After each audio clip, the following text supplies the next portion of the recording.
Derecho Civil Sucesiones. Unidad 1. Concepto y principios generales. Suceder significa ocupar el lugar de otra cosa, es decir, la subrogación de una cosa por otra o de un derecho por otro. En general, siempre que exista el traspaso de un bien a otra persona, se entiende que hay sucesión, pero al referirnos de sucesión por causa de muerte, se trata del paso de todo el patrimonio de una persona natural a una o varias personas jurídicas.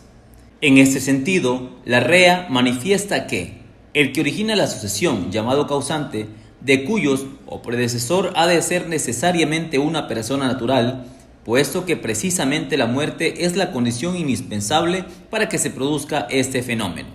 En este mismo sentido, el doctrinario Suárez 2015, al referirse a sucesión por causa de muerte, expresa, abre comillas, la sucesión por causa de muerte es un modo de adquirir el dominio mediante el cual el patrimonio íntegro de una persona, denominada causante, se transmite a otra u otras, llamada causaviente, con causa o con acción de la muerte de aquella. Pues bien, en la sucesión por causa de muerte se produce la transmisión de todo el patrimonio de una persona natural, llamada causante, a otra u otras personas o personas que pueden ser natural o jurídica. 1.1. Características de la sucesión.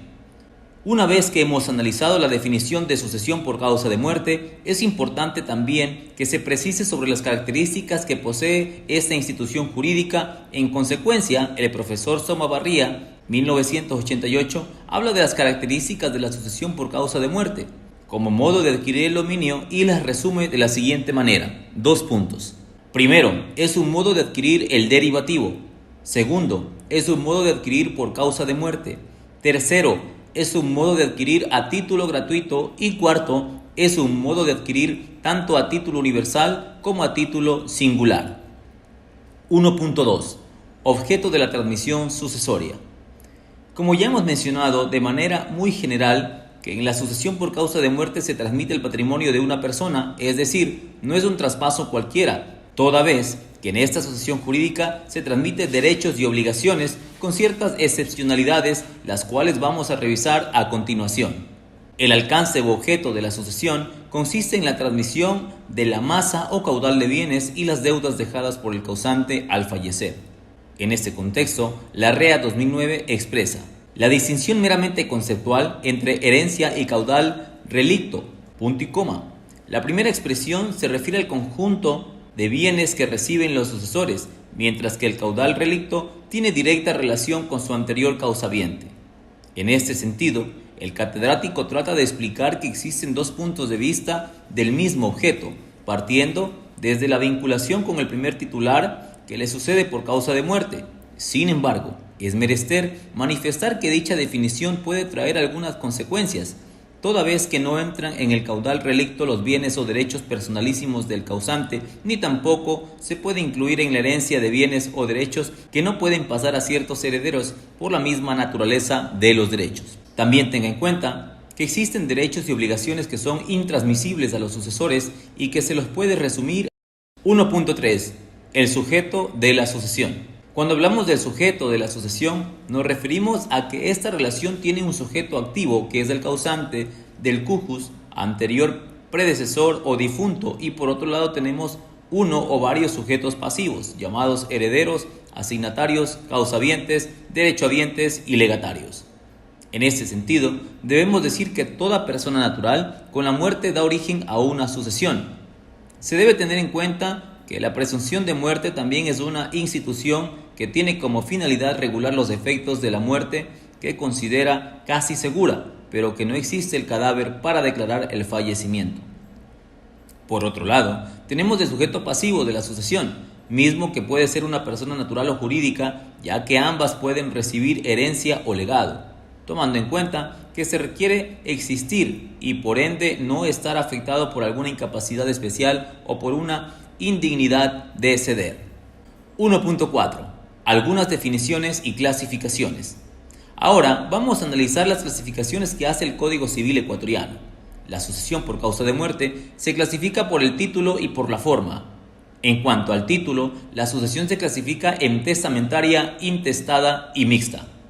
En lo que se refiere a la forma en que suceden los bienes, la sucesión puede ser a título universal y a título singular. En cambio, las asignaciones se clasifican de la siguiente manera. 2 puntos. Por el título bajo el que se transmiten los bienes, las asignaciones son testamentarias e intestadas. Y por el contenido u objeto, las asignaciones pueden ser a título universal y a título singular. En lo que se refiere a título singular, se clasifican en 2 puntos. Herencia universal, de cuota y remanente, punto y coma. Por otro lado, a lo que se refiere a título singular, en 2 puntos. Legado de especie, de género, y a su vez estas tienen subclases de acuerdo a su contenido. 1.5. Justificación de la sucesión por causa de muerte. Ahora, revisemos los motivos por los cuales se justifica la sucesión en nuestro entorno jurídico. Nuestro ordenamiento jurídico es heredero del derecho civil español, y este último es heredero del derecho romano y del germánico, en el cual han afirmado que, al morir una persona, se transmiten sus bienes, derechos y obligaciones.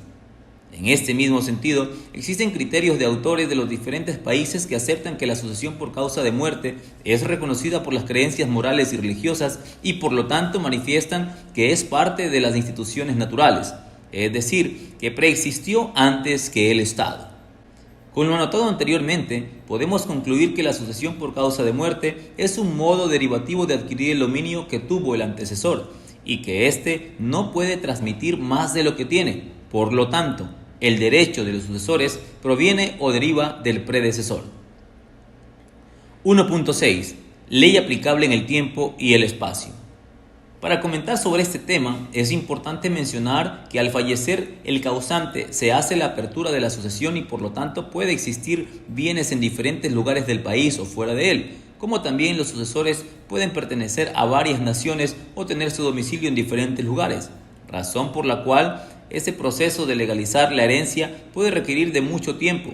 En consecuencia, se debe tener presente que necesariamente el estado de los bienes y obligaciones obtendrá alguna transformación. Por otro lado, también es necesario precisar que las normas legales están en continua innovación, lo que ocasionaría conflictos de leyes en el tiempo y el espacio. El artículo 997 del Código Civil ecuatoriano expresa, abro comillas, la sucesión en los bienes de una persona se abre al momento de su muerte en su último domicilio, salvo los casos expresamente exceptuados. La sucesión se regla por la ley del domicilio en el que se abre, salvo las excepciones legales, cierro comillas.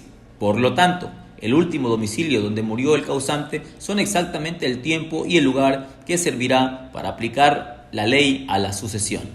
En consecuencia, el catedrático Larrea 2009 dice: en cuanto al tiempo, una excepción de la regla general tenemos en el caso de la muerte presunta, en la que se fija un día aproximado en que se supone que debe haber fallecido el desaparecido. Unidad 2. Capacidad y dignidad. Al tener claro los principales términos jurídicos sobre la sucesión, es importante ya inmiscuirnos en otros contenidos que serán de vital importancia en su vida profesional. Ahora, empecemos con el estudio de la unidad. 2.1. Capacidad activa y pasiva. Cuando mencionamos la palabra capacidad, inmediatamente pensamos en una circunstancia o conjunto de condiciones, cualidades o aptitudes, especialmente intelectuales, que permiten el desarrollo de algo, el cumplimiento de una función, el desempeño de un cargo. Sin embargo, el artículo 1004 del Código Civil ecuatoriano dice: será capaz y digna de suceder toda persona a quien la ley no haya declarado incapaz o indigna. De la presente disposición se determina para poder heredar por causa de muerte es necesario cumplir con 3 requisitos fundamentales, 2 puntos: ser legalmente capaz, ser digno y por último ser persona cierta y determinada. En este mismo tema, el artículo 1005 del Código Civil establece: para ser capaz de suceder es necesario existir al tiempo de abrirse la sucesión, punto y coma, salvo que se suceda por derecho a la transmisión según el artículo 999, pues entonces bastará existir al abrirse la sucesión de la persona por quien se transmite la herencia o legado. Sin embargo, es importante tomar en cuenta lo que indica el catedrático Larrea 2009. Si las asignaciones están hechas para las personas que al tiempo de abrirse la sucesión no existen, pero que se esperan que existan, no se validarán por esta causa. Si existieren dichas personas antes de expirar los 15 años subsiguientes a la apertura de la sucesión. En consecuencia, Las personas naturales tienen que existir al momento que muera el cuyos o que se espera que exista. Por lo tanto, no puede cumplir esa condición quien ha fallecido antes del causante. Por lo cual, esa espera solamente puede ser del que ya se encuentra concebido, pero que aún no nace. Como ya hemos analizado, esa capacidad consiste concretamente en existir en el momento mismo de la apertura de la sucesión, pero también es oportuno tener en cuenta cuando una persona ha desaparecido, no se sabe si existe o ya ha muerto. En esos casos, puede llegarse a declarar su muerte presunta y por lo tanto entregar sus bienes a los presuntos herederos. 2.2. Las personas jurídicas. Una vez que ya hemos entendido sobre la capacidad para poder suceder, es necesario también tener en cuenta que las personas morales o jurídicas deben existir legalmente al momento de abrirse la sucesión o a su vez adquirir la personalidad jurídica antes que prescriba ese derecho que les corresponde. Así lo establece el artículo 1006 del Código Civil ecuatoriano, cuando dice: son incapaces de toda herencia o legados, cofradías, gremios o cualquier establecimiento que no sean personas jurídicas. Pero si la asignación tuviere por objeto la fundación de una corporación o establecimiento, podrá solicitar la aprobación legal y obtenida esta valdrá la asignación. En todo caso, la norma lo estipula claramente que para suceder por causa de muerte, cualquier entidad debe tener personería jurídica. Por ejemplo, las sociedades de hecho no son consideradas como personas jurídicas. En consecuencia, estas no podrán ser asignatarias. 2.3. Incapacidades especiales o relativas. Frente a la regla general que ya hemos visto sobre la capacidad, existen excepciones destacadas por la ley. Por lo tanto, le invito a reflexionar sobre las capacidades, mismas que las podemos definir de dos maneras: incapacidad absoluta e incapacidad relativa o especial. Incapacidad absoluta. Conviene señalar aquí nuevamente lo que establece el artículo 1006 del Código Civil ecuatoriano, que expresamente dice: son incapaces de toda herencia o legado las cofradías, gremios o cualquier establecimiento que no sean personas jurídicas. En conclusión, el mandato legal hace referencia a la inexistencia de la persona natural y a la existencia de la persona jurídica. Incapacidad relativa. Los incapaces para poder suceder relativamente son aquellos que la ley determina de la siguiente manera: el confesor y sus allegados, el notario y los ministros religiosos de cualquier culto que profesen. Es importante mencionar que para que exista incapacidad no debe ser declarada judicialmente, toda vez que se funda en razones de orden público. En relación a lo mencionado, Somarriba 1988 señala: siendo las incapacidades de orden público, miran el interés general de la sociedad y no el particular del testador, donde se sigue tres consecuencias. Primero, el testador no puede renunciar a la incapacidad, no puede perdonarla. 2. La incapacidad existe sin necesidad de declaración judicial. 3. El incapaz puede adquirir la asignación por prescripción de 15 años. 2.4. La indignidad y sus causas. Vamos a abordar el tema de la indignidad. En este caso, resulta un poco similar con la incapacidad. Por ello, nuestro ordenamiento jurídico no define la segunda, sino más bien enumera los efectos de la indignidad y cómo se tramita. En este sentido, vemos que la indignidad no se produce de pleno derecho, es decir, por encontrarse una persona incurriendo en alguno de los casos establecidos por la ley, sino más bien requiere de una declaración judicial. Así lo determina el artículo 1016 del Código Civil ecuatoriano, cuando dice: la indignidad no surte efecto alguno si no es declarada en juicio a instancia de cualquiera de los interesados en la exclusión del heredero o legatario indigno. Declarada judicialmente, está obligado el indigno a la restitución de la herencia o legado con sus accesiones y frutos. Existen 11 causales por las cuales se puede pedir al juez competente declare en indignidad a una persona. Con el propósito de tener un conocimiento más claro las causas de indignidad, lo invito a leer los artículos 1010 al 1014 del Código Civil ecuatoriano. 2.5. ¿Quién puede pedir la declaración de indignidad? Así como existen causas que provocan la indignidad, también debes saber cuáles son las personas que están legitimadas para pedir la declaratoria de indignidad. Estas personas, a criterio del tratadista Ramírez, son las siguientes: 2 puntos. A. Los herederos de grado posterior, que faltando el indigno van a adquirir la asignación. B. Los herederos conjuntos, para adquirir la asignación por acrecimiento. C. El sustituto del indigno. D. Los herederos ab intestato, cuando declarado indigno el heredero o legatario, vaya a corresponderles a ellos la asignación. E. Los acreedores de los herederos que se benefician con la exclusión del asignatario indigno. Todas estas personas están facultadas para pedir la declaratoria de indignidad. Por otro lado, también es importante mencionar que si el indigno se encuentra posesionado en los bienes sucesorios y requiere cobrar deudas hereditarias, de conformidad a lo que establece el artículo 1020 del Código Civil, que dice: los deudores hereditarios o testamentarios no podrán oponer al demandante de la excepción de incapacidad o indignidad. En ese contexto, podemos decir que en otros casos sí cabe tal decisión de indignidad. 2.6. Efectos de la indignidad. Una vez que haya sido declarada la indignidad por el juez competente, el indigno está obligado a la restitución de la herencia o legado con sus acciones y frutos.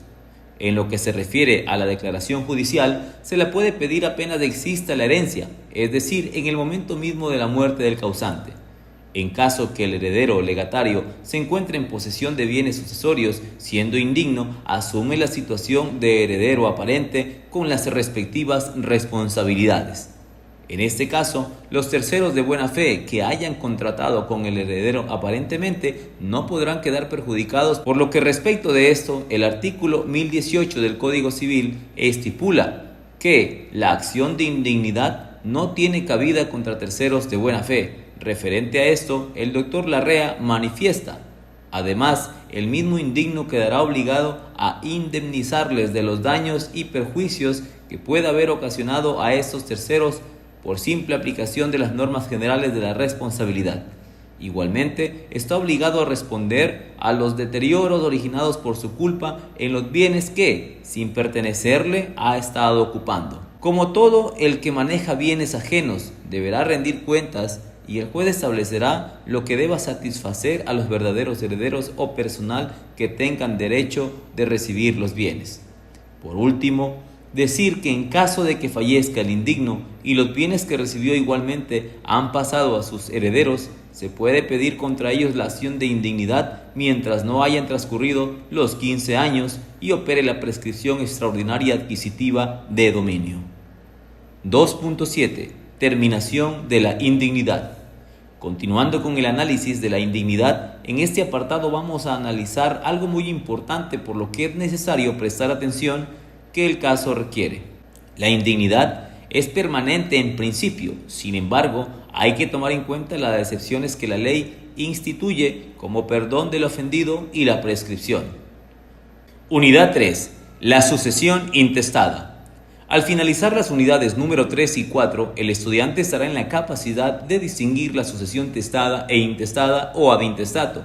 De igual forma, el alumno podrá distinguir las diferentes clases de testamento y los requisitos previos a la ejecución de los mismos.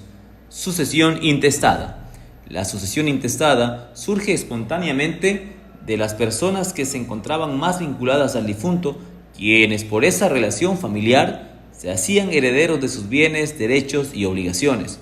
Posteriormente, el testamento resultó de una elaboración del derecho civil romano con las 12 tablas. En consecuencia, nuestro ordenamiento jurídico expresa que, si se sucede en virtud de un testamento, la sucesión se llama testamentaria y en virtud de la ley, intestada o ab intestato. La sucesión intestada es la transmisión que hace la ley de los bienes, derechos y obligaciones transmisibles de una persona difunta. En este sentido, podemos decir que, fiel a la tradición romana, a falta de testamento, nuestra ley designa a los herederos del difunto, interpretando una voluntad que nunca llegó a manifestarse. En resumen, la regla de la sucesión intestada constituye el testamento tácito o presunto del causante. Las normas legales son supletorias de la voluntad del cuius, por ello es importante manifestar que su voluntad expresa, manifestada en el testamento, prevalece sobre. 3.1. ¿Cuándo se produce? En ese sentido, el artículo 1021 del Código Civil ecuatoriano establece que las leyes reglan la sucesión en los bienes que el difunto no ha dispuesto, o si dispuso, no lo hizo conforme a derecho o no ha surtido efectos sus disposiciones. Sin embargo, también puede producirse una situación intermedia, la cual se la califica como sucesión mixta, por cuanto el causante ha dejado mediante testamento parte de sus bienes, o dicha figura jurídica no puede aplicarse a todos los bienes. En consecuencia, se aplican las reglas de la sucesión intestada. 3.2. Bienes a los que aplica la sucesión intestada. Ahora revisemos qué dice la normativa vigente, los bienes a los que aplica la sucesión intestada. Según lo preceptúa el artículo 1022 del Código Civil, que dice: la ley no atiende al origen de los bienes para arreglar la sucesión intestada o agravarla con restituciones o reservas. De esta disposición se desprende en comentario del catedrático Larrea, que dice: el derecho antiguo, conservado en algunos países, procuraba mantener los bienes, sobre todo los inmuebles, en la misma familia, y por eso se evitaba que pasaran de una familia a otra, por efecto del matrimonio.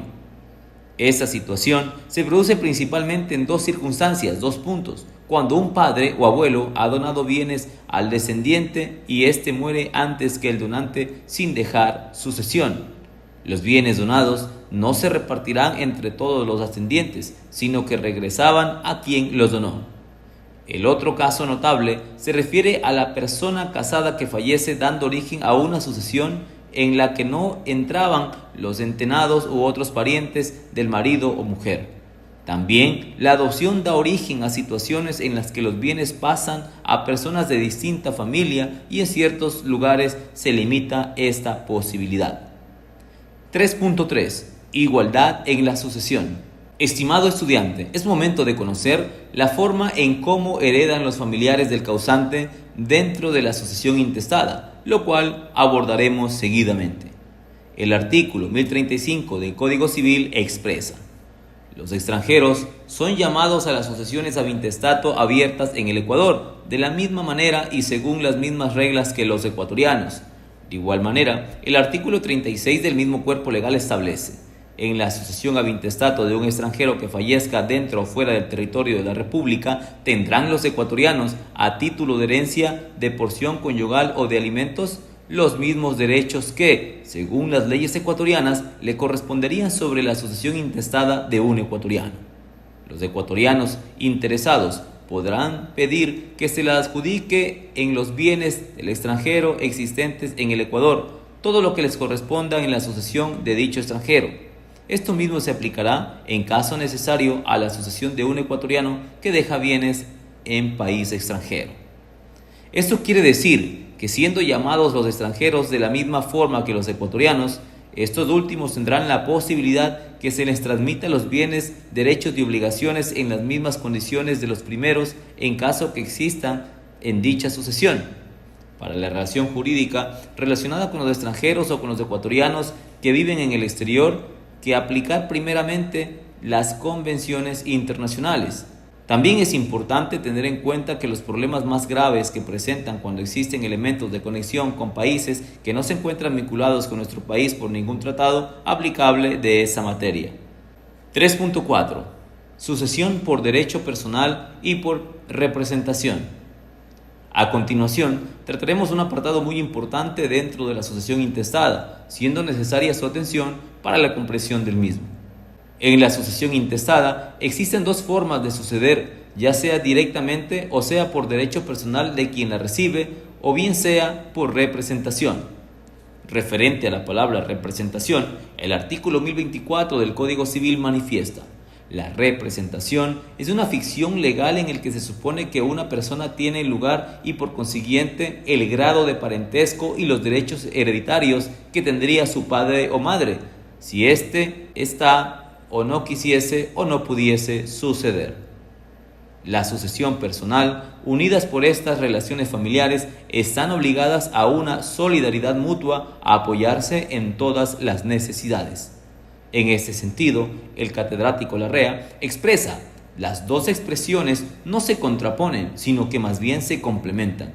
En las disposiciones de los bienes, cualquier persona piensa normalmente en favorecer a aquellos con quienes tiene vínculos más estrechos y estas personas suelen ser las más queridas. La ley hace bien en respetar ambas consideraciones muy humanas, pero, insisto, habría que buscar más bien en los deberes de solidaridad el fundamento de esta sucesión intestada. Las obligaciones morales y jurídicas de vivir esta caridad, amor cristiano o solidaridad con los parientes más próximos y el cónyuge. Esta visión es de dos clases. Tampoco contradice lo anteriormente dicho, sino que refuerza con mejor base la razón de ser de esta sucesión.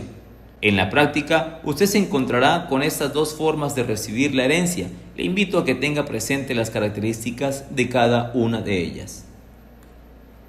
3.5. El orden sucesorio. Efectivamente, cuando no hay testamento por cualquier situación o por el supuesto caso que se pueda aplicar solo una parte del testamento, la ley ha previsto un orden de llamamiento para que pueda recibir la herencia del causante. En este sentido, al momento de abrirse la sucesión intestada, el Código Civil ha consagrado 4 órdenes sucesorios, a saber, 2 puntos. Los hijos excluyen a los demás herederos sin perjuicio de la porción conyugal, ascendientes y cónyuges sobrevivientes o conviviente que sobreviviere. Es decir, este segundo orden tiene lugar cuando el causante no ha dejado posteridad, por lo tanto, no ha dejado descendientes, hijos, nietos, entre otros. Los hermanos sucederán personalmente o ya representados, es decir, si el causante no deja descendientes, ni ascendientes, ni cónyuge, entonces ahí le suceden los hermanos.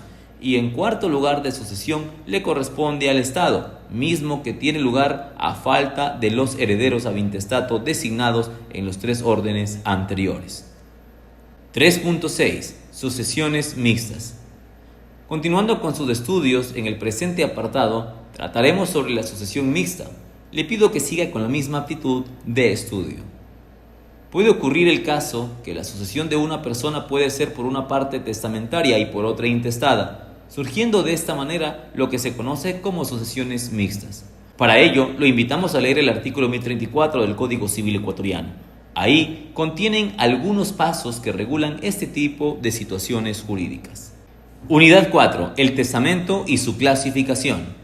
En la presente unidad vamos a estudiar sobre la figura jurídica del testamento y su clasificación, para lo cual es importante que al momento de realizar sus estudios preste la debida atención y concentración que merece el tema. 4.1. Definición de testamento.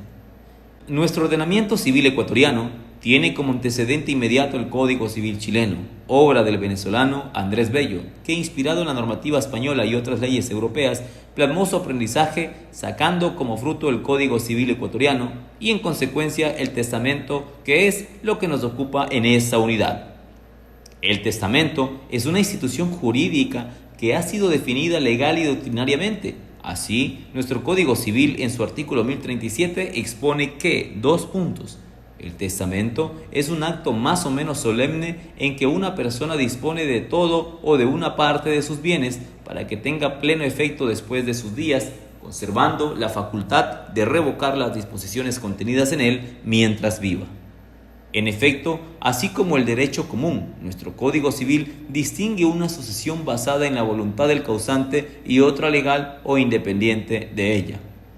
Doctrinariamente, el catedrático Ramírez expresa: testamento es un acto jurídico solemne por el cual una persona dispone de su patrimonio para que tenga pleno efecto después de sus días, reservándose la facultad de revocar sus disposiciones. Por otro lado, el tratadista Mesa señala que la expresión testamento se hace derivar de las voces latinas testadio y mentis, que significa testimonio de la voluntad. Lo descrito por los autores antes citados permite llegar a la conclusión de que sus definiciones son muy semejantes a la dada por el Código Civil, pero hace hincapié principalmente a que el testamento es un acto voluntario del causante y revestido de legalidad para que surta efecto los respectivos una vez muerto el causante. A manera de conclusión, debemos manifestar que de conformidad a lo que establece el Código Civil, el ciego solo puede otorgar un testamento abierto y nubcupativo y ante un notario o empleado que haga las veces de tal. 4.2. Contenido del testamento. Referente a esta importante institución jurídica del testamento, en la sucesión por causa de muerte, podemos decir que el contenido esencial consiste en la disposición de bienes, derechos y obligaciones de una persona llamada causante a otros llamados sucesores. En este instrumento jurídico, el causante puede manifestar sus sentimientos, caben declaraciones de diversa índole o disposiciones de carácter no patrimonial. Además, el testado puede confesar su fe religiosa, sus exequias, dejar donando sus órganos para salvar otras vidas, entre otras cosas. 4.3. Capacidad, voluntad y consentimiento para testar. Para empezar con este tema, primero le invito a leer lo que la REA nos comenta sobre la capacidad, voluntad y consentimiento para testar. Nos referimos aquí a la capacidad que le otorga el testamento. Hay que tener en cuenta que también se requiere una capacidad para recibir una sucesión, lo cual lo hemos tratado anteriormente. Hay, sin embargo, una evidente relación entre el aspecto activo y el pasivo, porque ciertas personas no pueden recibir por testamento, por ejemplo, el notario o los testigos. En este caso, las exigencias legales se refieren a la relación entre el otorgante y los beneficiarios. Por otro lado, el artículo 1462 del Código Civil manifiesta: toda persona es legalmente capaz, excepto las que la ley declara incapaces. Esto quiere decir que todas las personas somos capaces para realizar actos jurídicos. Sin embargo, existen determinados actos que la ley obliga a una capacidad especial, como es el caso del testamento. Este instrumento jurídico es un acto de voluntad muy personal que lo realiza una persona que tiene esa capacidad que exige la ley, y por lo tanto, aquellos que mantengan esa inhabilidad no podrán bajo ninguna circunstancia habilitarse para testar. Para seguir reflexionando sobre este tema tan importante, le invito a leer el artículo 1043 del Código Civil, donde nos va a indicar sobre las causales de inhabilidad. El libre consentimiento o voluntad del testador. Como ya hemos dicho, que por regla general un testamento debe requerir una voluntad exenta o libre de vicios, por lo tanto, es nulo el testamento otorgado sin que exista libertad en la voluntad del testador. Los vicios que afectan la voluntad del testador son tres: el error, la fuerza y el dolo. La sujeción y la capacidad de la voluntad del testador son causas de nulidad del testamento en cuanto presentan los caracteres del dolo. El legislador no ha dicho nada sobre el dolo como vicio de la voluntad en el testamento. En tal virtud deben aplicárseles las reglas generales del dolo como vicio del consentimiento. 4.4. Las solemnidades de los testamentos en general. Una vez revisados los requisitos internos del testamento, corresponde en las siguientes líneas conocer los requisitos externos o solemnidades del testamento. Este tema merece vital importancia, debido a que las solemnidades del testamento diferirán unas de otras por las clases que reconoce nuestra legislación, dándose por lo tanto algunas maneras válidas para su otorgamiento. Por otra parte, todos los testamentos deberán ser escritos, ya que sin esta característica no existiera como figura jurídica dentro de nuestra ley, e inclusive no existiría la clasificación de las sucesiones, ya que solo existiría la intestada. El hecho de que sea escrito garantiza la autenticidad de la voluntad del testador para que pueda surtir efectos jurídicos. Una vez precisadas estas solemnidades, es momento de revisar brevemente a cada una de ellas. Manifestación de la voluntad del testador. Como se lo ha señalado muchas veces, la manifestación de la voluntad del testador es de vital importancia para darle forma al testamento como tal. Si no hay esta manifestación de voluntad, no hay testamento. Pero esta manifestación de la voluntad del causante, para que tenga plena validez, necesita de la comparecencia en el mismo lugar y tiempo del notario y los testigos, para que puedan ver, oír y entender lo que el testador se encuentre declarando. Actuación del notario. El notario es un funcionario que se encuentra revestido de la potestad de dar fe pública a determinados actos y contratos de las personas, dentro de la respectiva jurisdicción de su competencia. En el ámbito testamentario, la actuación del notario es vital, porque es la autoridad ante quien se realiza el acto de otorgamiento del testamento, viendo, oyendo y entendiendo todo lo que el testador va manifestando. La participación del notario tendrá mayor o menor importancia según la clase de testamento que se otorgue. Los testigos, los cuales dan constancia del acto testamentario y su presencia siempre es requerida como una solemnidad del mismo. El número de testigos exigidos por las diferentes clases de testamentos varía según las circunstancias. La disposición antes transcrita es una excepción a la regla general de que toda persona capaz puede ser testigo. Igualmente, la ley exige que al menos 2 testigos se hallen domiciliados en el cantón donde se otorgó el testamento, y de estos uno sepa leer y escribir cuando solo se necesiten 3 testigos y 2 cuando lo hace en presencia de 5 de ellos. En cuanto a los testamentos otorgados en el exterior, los testigos serán ecuatorianos o extranjeros, pero siempre y cuando se encuentren domiciliados en la ciudad donde se otorgó el testamento. Las firmas garantizan y son una prueba preestablecida de la autenticidad del testamento. Para dejar constancia del acto testamentario, son necesarias todas las firmas de las personas que estuvieron presentes al momento del otorgamiento y que son el notario, el testador y los testigos. La falta de firmas acarrea la nulidad del testamento.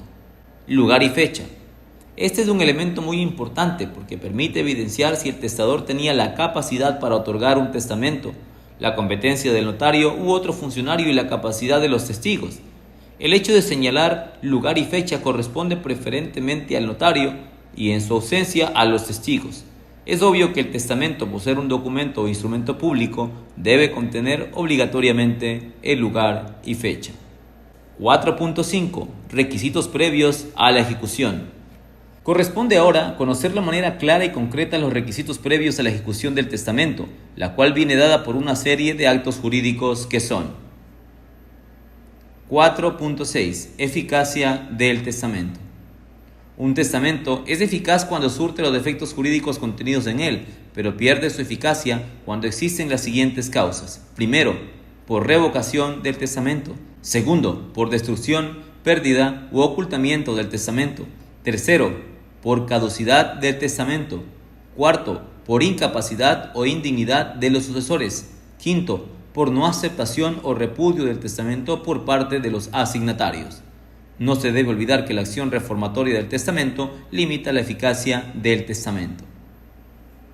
4.7. Destrucción, pérdida u ocultamiento del testamento. Es importante que tengamos en cuenta que puede resultar ineficaz un testamento válido si es destruido, ocultado o perdido. En ese sentido, lo invitamos a leer el artículo 1010 del Código Civil ecuatoriano, que prevé la posibilidad de que una persona haya dolosamente detenido u ocultado el testamento, presumiéndose dolo por el mero hecho de la detención u ocultación. 4.8.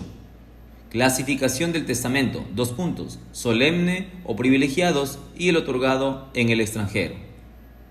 A continuación, vamos a revisar la clasificación del testamento tomando en cuenta que nuestra legislación distingue los testamentos otorgados en el Ecuador y los hechos en el extranjero, punto y coma. En este sentido, los celebrados en el Ecuador en solemne y privilegiados. En lo que se refiere a solemne, nuestro código distingue el testamento abierto y el cerrado. Sin embargo, es importante destacar que esta clasificación es aplicable también a los otorgados en el extranjero y los privilegiados, debiendo indicar que los privilegiados son el militar y el marítimo. En esta oportunidad, lo invitamos a leer los artículos 1044 al 1083 del Código Civil ecuatoriano. Ahí vamos a encontrar toda la clasificación de los testamentos. Por ejemplo, en el título 3 del Código Civil hablará del testamento solemne y primeramente del otorgado en el Ecuador. Posteriormente se habla del solemne otorgado en un país extranjero, mientras que el parágrafo 3 se dedica a los testamentos privilegiados, es decir, los menos solemnes. Unidad 5. Las asignaciones testamentarias en general. Las asignaciones son aquellas disposiciones que el testador hace de su patrimonio a favor de otra u otras personas, como herederos o legatarios, o destinadas a objetos de beneficencia mediante el testamento. Comprendido este término, continúe con el estudio de los diferentes apartados que siguen a continuación. 5.1. Sujetos de las asignaciones. Las asignaciones testamentarias pueden recaer sobre diferentes personas que han sido elegidas por el testador para cumplir su voluntad luego de fallecido. Por ello, es preciso que preste vital atención a la forma en cómo opera esta institución jurídica. Para ser sujeto de una asignación testamentaria, se debe ser una persona natural o jurídica, cierta y determinada, ya sea por su nombre o por las indicaciones señaladas en el testamento. Caso contrario, de no darse esta situación, la asignación carecerá de valor alguno. La persona beneficiada con una asignación testamentaria deberá existir al tiempo de la muerte del testador. Por ello es necesario saber con exactitud la identificación de la persona beneficiaria con la misma. Por ejemplo, 2 puntos. Dejo mi casa de hacienda La Hermosa a mi hija Beatriz. Pero la doctrina y la ley hacen una serie de excepciones a esta regla general al manifestar que las asignaciones testamentarias serán válidas aunque no estén destinadas para una persona cierta y determinada, si se destinan a objetos de beneficencia, a los pobres y a los parientes del testador. 5.2. Modalidades de las asignaciones. Es importante que tenga en cuenta las modalidades a través de las cuales operan las asignaciones testamentarias, mismas que se indican a continuación. 2 puntos.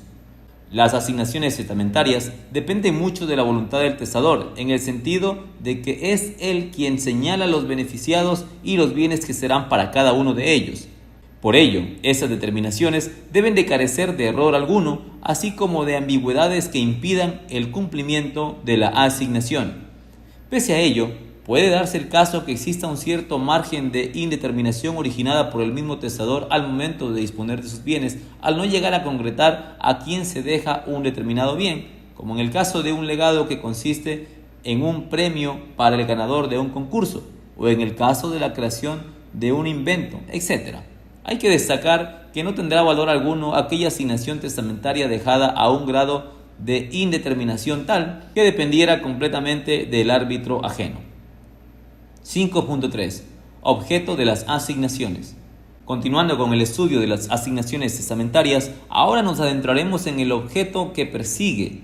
En ese sentido, podemos decir que toda la asignación deberá ser o a título universal o de especies determinadas o de género y cantidades que igualmente lo sean o puedan serlo. 5.4. Asignación transferida a otro. Para desarrollar este apartado, lo invito a que revise el artículo 1096 del Código Civil ecuatoriano, en el cual manifiesta que la transferencia de la asignación tendrá lugar por acrecimiento, sustitución u otras causas, prenda, hipoteca, derecho de habitación, usufructo, renta vitalicia, etc. Además, esa transferencia conlleva aparejadamente todas las obligaciones y cargas transferibles de la asignación, así como su derecho para aceptarla o repudiarla por parte del asignatario. 5.5. Asignaciones condicionales a día y modales. El Código Civil reconoce expresamente las asignaciones condicionales a día y modales. Por ello, es importante en primer lugar definirlas y en segundo lugar poder ofrecer su respectivo ejemplo con la finalidad de comprender cada una de ellas. Así, las asignaciones condicionales son todas aquellas que dependen de una determinada condición, es decir, de un suceso futuro e incierto, de tal manera que, según la intención del testador, no valdrá la asignación si el suceso positivo no se cumple u ocurre o si acaece en negativo. Las asignaciones condicionales pueden ser suspensivas o resolutorias. La asignación condicional suspensiva, según lo establece Ramírez, no confiere derecho alguno al asignatario mientras no se realiza el hecho materia de la condición y lo único que existe para el asignatario es una mera expectativa. Las asignaciones a día hacen referencia a aquellas asignaciones que se encuentran limitadas a días o a plazos, de las cuales depende el goce actual de un derecho o su extinción. Finalmente, las asignaciones modales, Ramírez las define de la siguiente manera: 2 puntos. Son aquellas en las cuales el testador impone a su sucesor algún gravamen o el cumplimiento de una obligación, de tal suerte que el asignatario adquiere el derecho de dominio sobre el bien materia de la herencia o legado, solo que está obligado a cumplir la voluntad de su antecesor, quien le ha impuesto algún deber, alguna responsabilidad, algo que puede constituir una limitación del derecho pleno de dominio. Ejemplo, 2 puntos. Dejo mi casa rentera a Juan José Dávila Palacios, quien estará obligado a suministrar mensualmente a María Mercedes Dávila Palacios la cantidad de $500 por toda su vida. 5.6. Asignaciones a título universal o singular. Corresponde ahora revisar otra clasificación de las asignaciones, aquella que las divide en asignaciones a título universal o a título singular. Son asignaciones a título universal aquellas que se refieren a la totalidad o a una parte alícuota de los bienes hereditarios.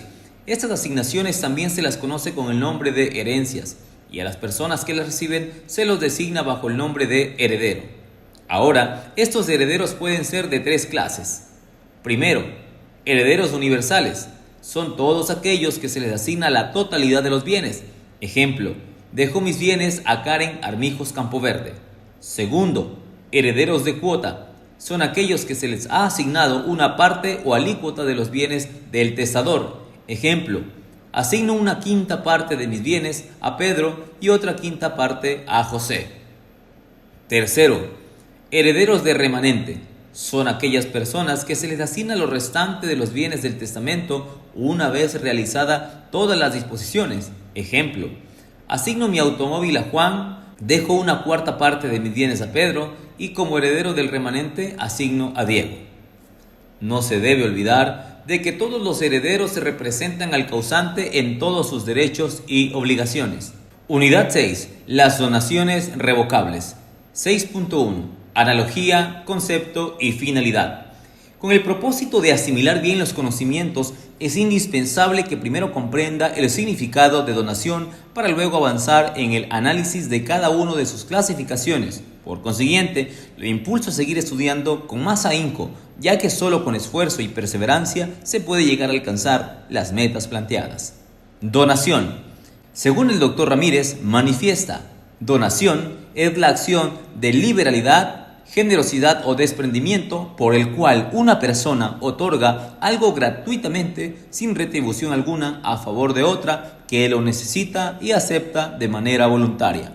La donación entre vivos, según el Código Civil, manifiesta 2 puntos. Es un acto por el cual una persona transfiere gratuita e irrevocablemente una parte de sus bienes a otra que la acepta. Artículo 1402 del Código Civil. La donación por causa de muerte está definida por el Código Civil en su artículo 1163, 2 puntos. Donación revocable es la que el donante puede revocar a su arbitrio. Donación por causa de muerte es lo mismo que donación revocable y donación entre vivos lo mismo que donación irrevocable. De los conceptos anteriormente citados, podemos concluir que la donación entre vivos es un acto por el cual una persona transfiere gratuitamente e irrevocablemente una parte de sus bienes a otra persona que la acepta. Este es un contrato, ya que se necesita la aceptación de las dos partes que intervienen en la donación, la una que da u otorga y la otra que recibe la donación. Situación diferente ocurre con la donación por causa de muerte, ya que es un acto unilateral, donde el testador otorga sus bienes, una o parte de sus bienes, para que tengan pleno efecto después de sus días, conservando la facultad de revocarla mientras viva. Para que vayamos profundizando paulatinamente cada una de las donaciones, es importante que revisemos de forma más pausada estas figuras jurídicas. 6.2. Donaciones entre cónyuges y donaciones por causa de matrimonio. De estas donaciones, es importante que sepa distinguir sus características para que a futuro evite posibles confusiones. Todas las donaciones entre cónyuges por causa de muerte son revocables y adquieren firmeza únicamente al momento de producirse la muerte del cónyuge causante y no transmite derecho alguno. No se debe olvidar que entre cónyuges solo se puede celebrar el contrato de mandato. Las donaciones por causa de matrimonio, por lo regular, suelen ser efectuadas antes del matrimonio y tienen el carácter de irrevocable. Estas donaciones se asimilan a las donaciones entre vivos y originan transmisión de derechos a los sucesores si el donatario muere antes que el donante. 6.3. Forma o solemnidades. Las donaciones revocables también se encuentran sometidas a ciertas solemnidades que se exponen a continuación. Al ser las donaciones revocables actos solemnes, es necesario que guarden una serie de requisitos para su validez, ya que de faltar alguno de ellos, la donación carecerá de valor jurídico alguno. En el caso de las donaciones revocables realizadas a través de los diferentes tipos de testamento, para que sean válidas, los testamentos deberán ser otorgados con todas las solemnidades propias de cada uno de ellos. Continuando, las donaciones entre vivos deben realizarse mediante un acto declarativo de la voluntad de ambas partes, donde la una da y la otra recibe, confirmación que sella o completa la donación. Finalmente, las donaciones hechas entre cónyuges no necesitan confirmarse, ya sea que venga bajo la figura del testamento o acto entre vivos. En cuanto a la forma de donación, en la práctica siempre vendrá dada a través de la respectiva escritura pública, y rara vez puede darse el caso de que sea por la simple expresión oral de la voluntad del causante, aunque actualmente esta última forma se encuentra en desuso. 6.4. ¿Quién puede donar? Bien, antes de desarrollar este apartado, es importante tener en cuenta que para realizar una donación revocable se requiere la misma capacidad que para hacer un testamento. Se trata de un acto testamentario por la causa de muerte y nada más lógico que el exigir la misma capacidad que para cualquier otro acto de la misma naturaleza. Por regla general, todas las personas que la ley declara capaces tienen la facultad de otorgar una donación a través de escritura pública que con posteridad se confirmará mediante el testamento. La donación puede ser un acto testamentario, no podrá ser delegable y tendrá que otorgarse con la presencia de la persona donante, ya que si no comparece esta persona, se produce directamente la nulidad de la donación. Por otra parte, la persona que se beneficia o recibe la donación debe ser capaz y no estar comprendida en ninguna de las incapacidades o indignidades que manifiesta la ley para suceder al causante. 6.5. Efectos de las donaciones revocables. Según lo señalado, el principal efecto de las donaciones revocables es que permiten la transferencia de determinado bien o derecho. Las donaciones revocables a título singular y los legados en que el testador ha entregado en vida las cosas donadas al donatario o legatario constituyen legados preferenciales, es decir, gozan de un estatus o cierto grado de privilegio para el pago frente al resto de legados. 6.6. Clases de donaciones revocables. Para poder abordar la clasificación de las donaciones revocables, no debo olvidar que estas no son un modo especial de transferencia de dominio, sino un título que se hace efectivo mediante el modo consistente en la cesión por causa de muerte. De allí que las donaciones revocables pueden ser de dos clases, a título singular o a título universal. Las donaciones revocables a título singular se asimilan a la figura de los legados, mientras que las donaciones revocables a título universal se equiparan a las herencias. 6.7. Caducidad y revocación. Corresponde ahora adentrarnos en las causas que producen la caducidad y revocación. Conozcámosla. Las donaciones revocables se extinguen o caducan por los diferentes motivos. Primero, por la revocación expresa o tácita del donante. Segundo, por la muerte del donatario antes que fallezca el donante. Tercero, por el hecho de sobrevenir al donatario una causa de incapacidad o indignidad. Unidad 7. Del acrecimiento y las sustituciones. Para finalizar el estudio del primer bimestre de la asignatura, corresponde revisar los contenidos académicos que versan sobre el acrecimiento y las sustituciones, los cuales se encuentran desarrollados a continuación. En consecuencia, deberán ser estudiados de su parte con la debida profundidad que merecen. Es indispensable que usted conozca y diferencie bien el acrecimiento y las sustituciones con sus clases para que no exista ningún inconveniente en el desarrollo de esta actividad. 7.1. Concepto de acrecimiento. Es importante acudir a la doctrina expuesta por otros autores para conocer los diferentes criterios que tienen sobre esta situación jurídica. Frente a ello, vale destacar el criterio que sobre el acrecimiento tiene el tratadista Ramírez, en la cual manifiesta 2 puntos. El derecho de acrecer o acrecimiento es aquel que la ley establece a favor de los sucesores llamados de una misma asignación, en el evento de fallar uno de ellos. La porción de éste se suma o incorpora a las de los demás, o sea que, por el derecho de acrecer, la asignación instituida en favor de un asignatario que falta incrementa el patrimonio de los asignatarios llamados conjuntamente por aquel para recoger una misma asignación. Como se podrá apreciar, el derecho de acrecimiento permite aumentar la porción de una asignación cuando uno de los asignatarios faltare. 7.2. Requisitos del derecho de acrecimiento. Es importante tener en cuenta que para que exista el acrecimiento hay que tomar en cuenta lo que estipulan los artículos 1174 a 1182 del Código Civil ecuatoriano. Para ello, lo invito a que realice la lectura de lo antes indicado. 7.3. Efectos del acrecimiento. El derecho de acrecimiento, de cierta manera, se convierte en un derecho accesorio al principal, es decir que el asignatario, a más de recibir su parte, le corresponde la respectiva porción de la parte del asignatario faltante. De ahí que sus efectos el jurista Ramírez los resume de la siguiente manera. Para recoger la porción del asignatario que falta, los cosignatarios o asignatarios conjuntos que quedan están obligados a recoger sus propias asignaciones, porque de otra manera, la porción que le falta no podría acceder a las principales, que vienen a ser las propias asignaciones de cada uno de ellos. No se puede aceptar la porción del asignatario que falta y repudiar su propia asignación, lo cual conviene a constituir la lógica consecuencia del principio anteriormente enunciado. El dueño de lo principal es dueño de lo que a ello se junta o accede. Lo principal está constituido por la propia herencia o legado, y lo accesorio por lo que habría correspondido en esa unidad al cosignatario que, por ser premuerto, incapaz o indigno, o por aceptar o repudiar, deja vacante. Los asignatarios que quedan recogen la porción del asignatario que falta con todos los gravámenes, con todas sus cargas, vicios y defectos, en la misma situación y tal como se encuentra al tiempo de abrirse la sucesión, a menos que las cargas o los gravámenes impuestos al titular de esta porción hayan sido constituidos en atención a las personas por sus habilidades, cualidades y como si dijésemos con un cierto sentido de dedicatoria, en cuyo caso, al producirse el acrecimiento, no se transmite a los demás asignatarios conjuntos aquellos que en fondo venían representando una asignación estrictamente modal en atención a la persona favorecida inmediatamente con la herencia o legado.